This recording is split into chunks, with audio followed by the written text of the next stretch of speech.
मैं राकेश कुमार गुर्जर आदर्श विद्या मंदिरों द्वारा संचालित ऑनलाइन कक्षाओं में आपका स्वागत करता हूं।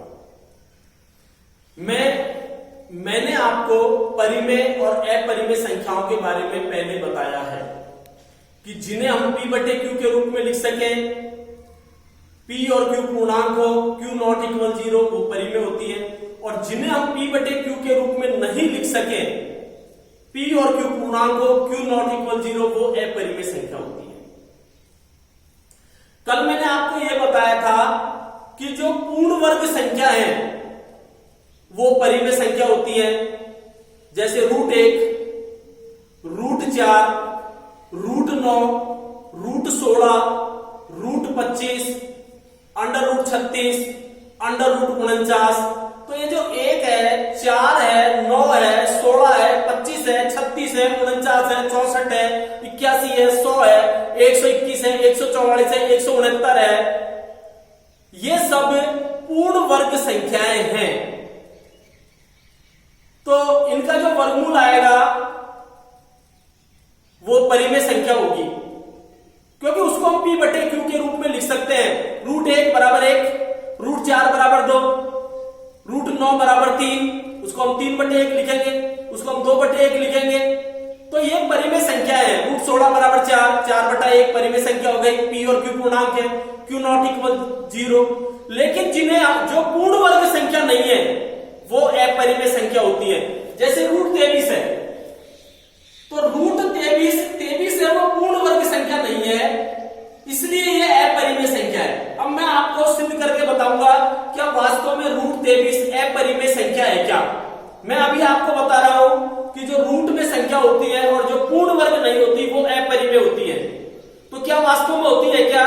तो इसके लिए हम क्या करेंगे, इसका दशमलव प्रसार निकालेंगे, क्योंकि जो परिमेय संख्या होती है उनका दशमलव प्रसार शांत होता है या अशांत आवर्ती होता है, लेकिन जो अपरिमेय संख्या होती है उसका दशमलव प्रसार अशांत अनावर्ती होता है। तो अगर ये अपरिमेय संख्या है तो इसका दशमलव प्रसार आएगा अशांत अनावर्ती। तो हम इसका वर्गमूल निकालेंगे।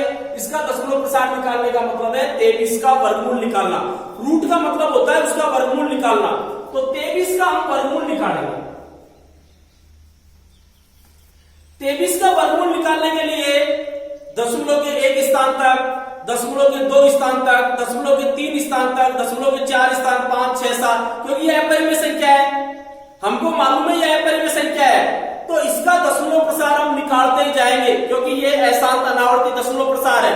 तो अगर हम दशमलव के 1 स्थान तक निकालेंगे तो यहां पर 2 जीरो लिखेंगे। अगर हम दशमलव के 2 स्थान तक निकालेंगे तो फिर 2 जीरो और लिखेंगे। 3 स्थान तक निकालेंगे फिर 2 जीरो लिखेंगे। 4 स्थान तक निकालेंगे फिर 2 जीरो लिखेंगे। तो दशमलव के बाद जितने भी स्थान तक निकाले, 1 स्थान का मतलब 2 जीरो, 2 स्थान का मतलब 4 जीरो, 3 स्थान का मतलब 6 जीरो, 4 स्थान का मतलब 8 जीरो, 5 स्थान का मतलब 10 जीरो, 6 स्थान का मतलब 12 जीरो। तो ऐसे 2-2 जीरो हम बढ़ाते जाएंगे।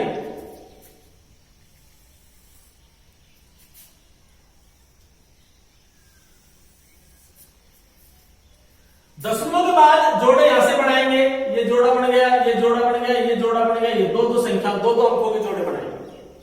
और दशमलव से पहले इकाई की तरफ से जोड़ा बनाएंगे, ये एक जोड़ा बन गया। अब ये जो 23 है, तो 1 का वर्ग 1 गुणा 1 बराबर 1, 2 का वर्ग 2 गुणा 2 बराबर 4, 3 का वर्ग 3 गुणा 3 बराबर 9, 4 का वर्ग 4 गुणा 4 बराबर 16, और 5 का वर्ग 5 गुणा 5 बराबर 25। तो ये जो 23 है ये 16 और 25 दोनों के मध्य में आता है। तो ये तो बड़ा हो गया 25, तो इससे छोटा क्या है 16, तो 4 का देंगे 4, और 4 यहां लिखेंगे, 4 चौक 16।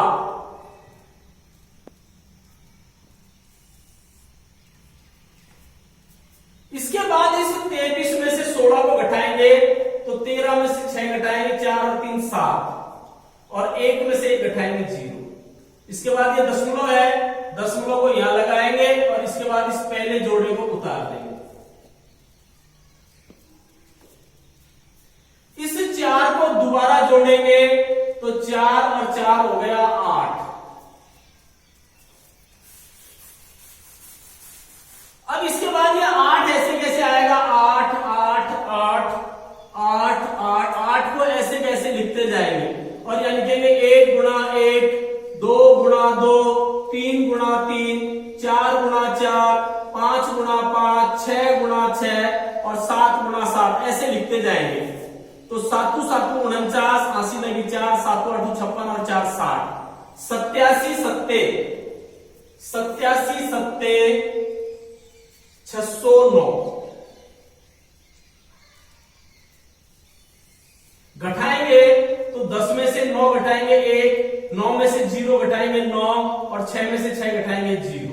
इसके बाद इस अगले जोड़े को उधारेंगे।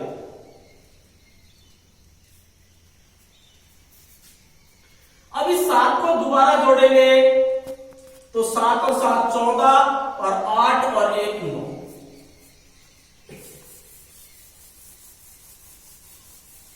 अब इसके बाद ये जो 94 है, ये ऐसे 94 94 94 94 इसको ऐसे कैसे लिखते जाएंगे और इसके बाद यहां लिखेंगे 1 गुणा 1। ये जो 94 टोटल 94 आया है, 87 और 7 को जोड़ने पर 94 आया है। इस 94 को ऐसे कैसे लिखेंगे और इसके आगे लिखेंगे 1 गुणा 1, 2 गुणा 2, 3 गुणा 3, 4 गुणा 4, 5 गुणा 5, 6 गुणा 6, 7 गुणा 7, 8 गुणा 8 और 9 गुणा 9। तो 9 नाम 81 का 1 हासिल लगी 8, 9 चौक 36, 9 चौक 36 और 8 44 का 4 हासिल लगी 4, 9 9 81 और 4 85, 9 नाम 81 का 1 हासिल लगी 8, 9 चौक 36, 44 का 4 85। तो ये 9 बार गया तो 949 नाम 8541। घटाएंगे 10 में से 1 घटाएंगे 9, 9 में से 4 घटाएंगे 5, 10 में से 5 घटाएंगे 5, 8 में से 8 घटाएंगे 0 और इसके बाद ये तीसरा जोड़ा फिर उतरेगा। इस 9 को दोबारा जोड़ेंगे तो 9 9 18 का 8, 4 और 1 5 और ये 958।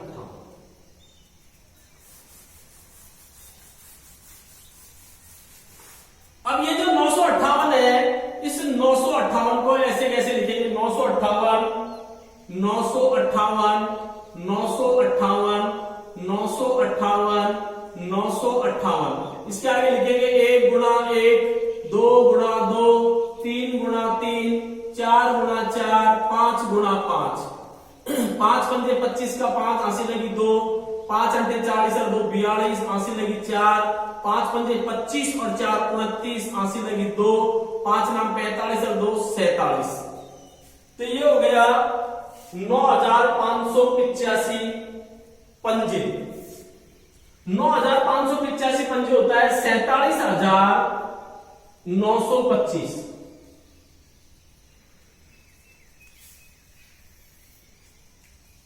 अब यहां पर 10 में से 5 गया 5, 9 में से 2 गया 7,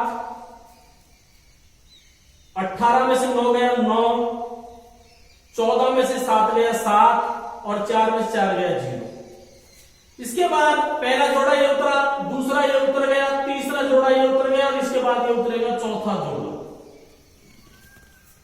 इस 5 को दोबारा जोड़ेंगे तो 5 और 5 10, 8 और 1 9, 5 और 9, 9585। 5 को जोड़ेंगे तो आ गया 9590, 9590, 9590। इसको तो ऐसे के ऐसे लिखते जाएंगे। ऐसे कैसे लिखेंगे और इसके आगे लिखेंगे 1 गुणा 1, 2 गुणा 2 तो 9500, यहां 8 गुणा 8 9590। फिर इसके आगे लिखेंगे 1 गुणा 1, 9590, 2 गुणा 2 9590, 3 गुणा 3 9590, 4 गुणा 4, 5 गुणा 5 6, 8 गुणा 8 तो 8 8 64, 8 नाम 72 का 2 80 लगी 7, 8 पंजे 40 और 7 47 80 लगी 4, 8 नाम 72, 72 और 4 76, तो ये हो गया 76 और 72 64। इसके बाद इसको घटाएंगे तो 10 में से 4 घटाएंगे 6, 9 में 6 घटाएंगे 3, 4 में से 2 घटाएंगे 2, 7 में 7 घटाएंगे 0 और 9 में 6 घटाएंगे 3 और 7 में 7 घटाएंगे 0। इसके बाद 9590 को 8 से करा था 8 गुणा 8 को दोबारा जोड़ेंगे 8 और 8 16, 1 9 5 9। इसके बाद अगर हमें और निकालना है दशमलव बाद 1 2 3 4 स्थान तक निकाल लिया, अगर 5 स्थान तक निकालना है तो फिर 2 जीरो लगा दो, 6 स्थान तक निकालना है तो फिर 2 जीरो लगा दो, 7 स्थान तक निकालना है तो फिर 2 जीरो लगा दो, और इस तरीके से इसका वर्गमूल हम निकालते जाएंगे। तो कहने का मतलब यह है कि ये जो रूट 23 है इसका दशमलव प्रसार है 4.7958 डैश डैश डैश, क्योंकि यहां पर निरंतर भाग निकलता जा रहा है, भाग की क्रिया निरंतर चल रही है और ये वापस वही अंक रिपीट नहीं हो रहे। तो ये जो रूट 23 है इसका दशमलव प्रसार है अशांत अनावर्ती, और अशांत अनावर्ती दशमलव प्रसार होता है अपरिमेय संख्या का, इसलिए ये जो रूट 23 है ये अपरिमेय संख्या है।